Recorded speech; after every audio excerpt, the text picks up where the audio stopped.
Assalamualaikum warahmatullahi wabarakatuh. Yang terhormat Ibu Kurniana selaku dosen pengampu mata kuliah Pendidikan Psikologi dan teman-teman yang saya cintai serta saya banggakan.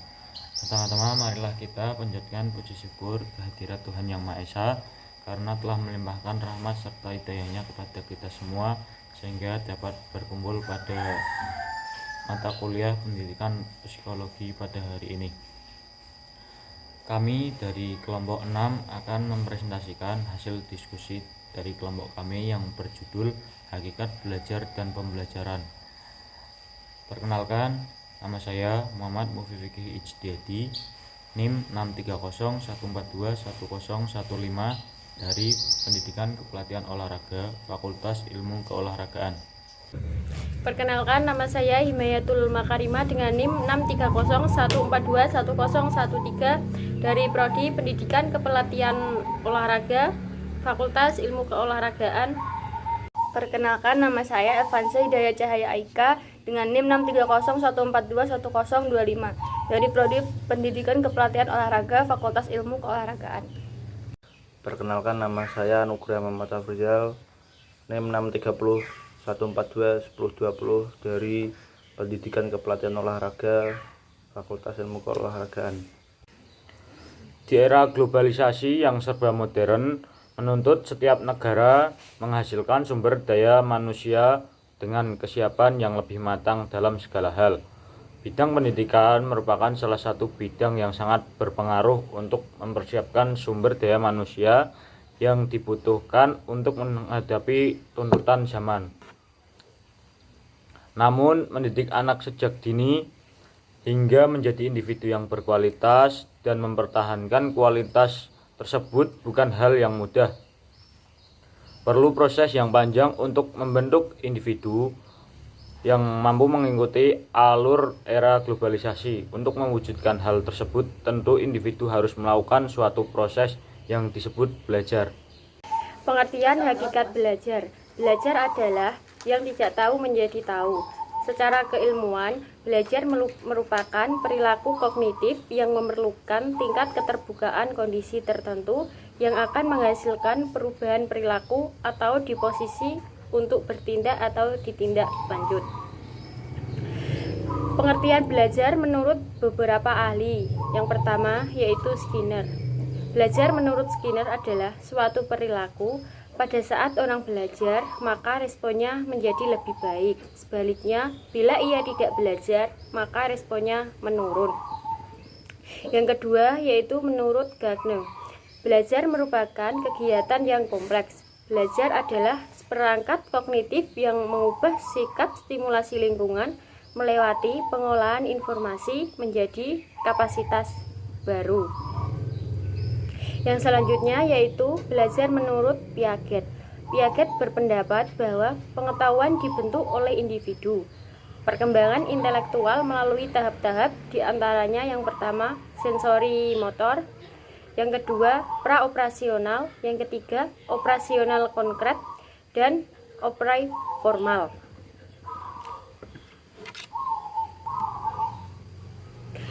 Tujuan belajar dan pembelajaran. Beberapa ahli mengemukakan pendapat mereka mengenai tujuan belajar. Di antaranya Sukadi tahun 1983 berpendapat bahwa tujuan belajar adalah mengadakan perubahan tingkah laku dan perbuatan. Perbuatan itu dapat dinyatakan sebagai suatu kecakapan, keterampilan, kebiasaan, sikap, pengertian, sebagai pengetahuan atau penerima dan penghargaan. Yang selanjutnya yaitu menurut Surakmat tahun 1986, tujuan belajar adalah mengumpulkan pengetahuan, penanaman konsep dan pengetahuan, dan pembentukan sikap dan perbuatan.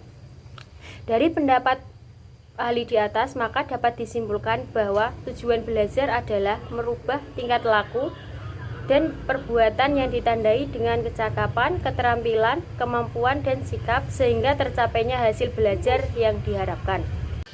Faktor yang mempengaruhi belajar dan pembelajaran. Yang pertama, faktor internal. Faktor internal adalah faktor-faktor yang berasal dari dalam diri individu dan dapat mempengaruhi hasil belajar individu. Faktor-faktor internal ini meliputi faktor fisiologis dan psikologis. Yang pertama, faktor fisiologis. Faktor-faktor fisiologis adalah faktor-faktor yang berhubungan dengan kondisi fisik individu.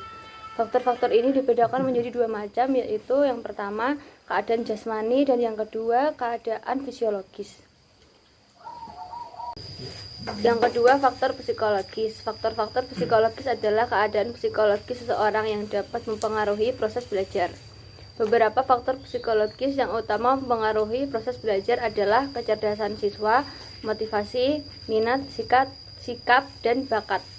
Yang pertama, kecerdasan siswa. Kecerdasan merupakan faktor psikologis yang paling penting dalam proses belajar siswa. Karena itu menentukan kualitas belajar siswa. Sebaliknya, semakin rendah tingkat intelijensi individu, semakin sulit individu untuk mencapai kesuksesan belajar. Yang kedua, motivasi. Motivasi adalah salah satu faktor yang mempengaruhi keefektifan kegiatan belajar siswa. Motivasilah yang mendorong siswa ingin melakukan kegiatan belajar. Yang ketiga, minat. Minat sama halnya dengan kecerdasan dan motivasi, karena memberi pengaruh terhadap aktivitas belajar. Yang keempat, sikap. Dalam proses belajar, sikap individu dapat mempengaruhi keberhasilan proses belajarnya.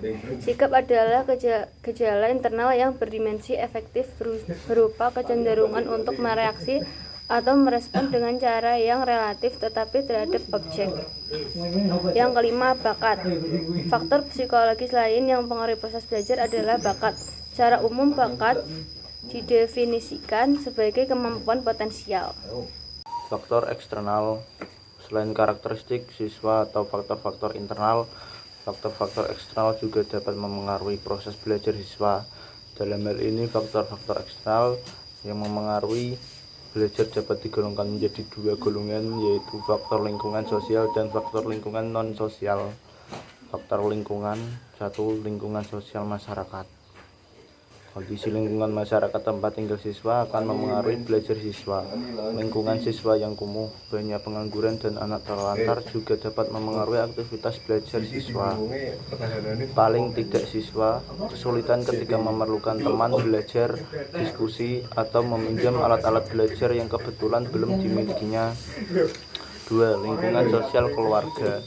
Lingkungan ini sangat memengaruhi kegiatan belajar, ketegangan keluarga, sifat-sifat orang tua, demografi keluarga atau letak rumah, pengelolaan keluarga, semuanya dapat memberi dampak terhadap aktivitas belajar siswa.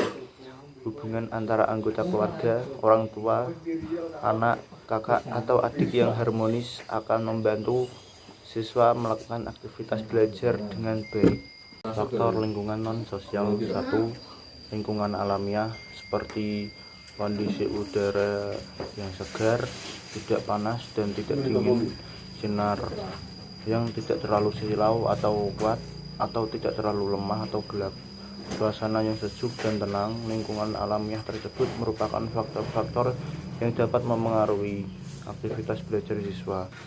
Sebaliknya, bila kondisi lingkungan alam tidak mendukung, proses belajar siswa akan terlambat. 2. Faktor instrumental, yaitu perangkat belajar yang dapat digolongkan dua macam. Kedua, software seperti kurikulum sekolah, peraturan sekolah, buku panduan, dan lain sebagainya. Faktor ini hendaknya disesuaikan dengan usia perkembangan siswa. Begitu juga dengan metode mengajar guru, disesuaikan dengan kondisi perkembangan siswa. Sekian presentasi dari kelompok kami.